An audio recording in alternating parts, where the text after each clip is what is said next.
Factory बर्बादी के दहाना पर आ खड़ी हुई है, और रज़ा खान तुमने मुझे बताया तक नहीं। मैडम, मेरा ख्याल था कि वलीद साहब ने आपको हालात से बखबर रखा होगा। देखो, वलीद मुझे बताए या ना बताए, लेकिन तुम्हें हालात से मुझे ज़रूर आगाह करते रहना चाहिए।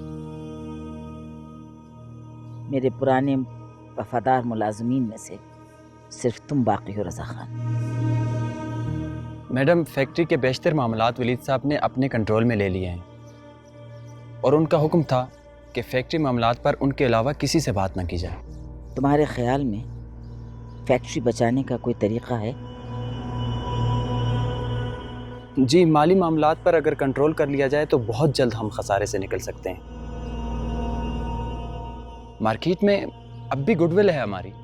तो उसके लिए कोई तजावीज़ हैं तुम्हारे जहन में?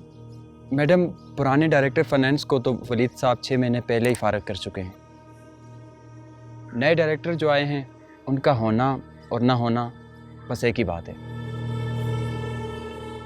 तमाम मामलात वलीद साहब खुद देख रहे हैं, और उनके होते हुए बेहतरी की उम्मीद नहीं की जा सकती। मैं फ़िलहाल वलीद खान को छेड़ना नहीं चाह रही। तो फिर आप खुद अकाउंट्स कंट्रोल में ले लें, इससे बेहतरी हो सकती है। नहीं, वलीद इसको अपनी अना का मसला बना सकता है। तो फिर फैक्ट्री ज़्यादा अरसा नहीं चल सकती मैडम।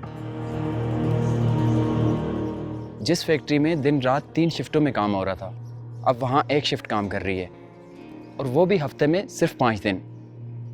मुलाजमीन के पिछले महीने की तनख्वाहें भी अदा नहीं की गई। रज़ा खान, तुम मेरे पुराने वफादार मुलाजिम हो, इसीलिए मैंने सबको छोड़कर तुम्हें बुलाया। क्या मैं तुम पर भरोसा कर सकती हूँ? जी मैडम, आप आंखें बंद करके मुझ पे भरोसा कर सकती हैं। नमक खाया है मैंने आपका। तो फिर मैं तुम्हें बताऊंगी कि तुम्हें क्या करना है। तनख्वाह ना मिलने पर फैक्ट्री के मुलाजमीन को हड़ताल पर आमादा करो,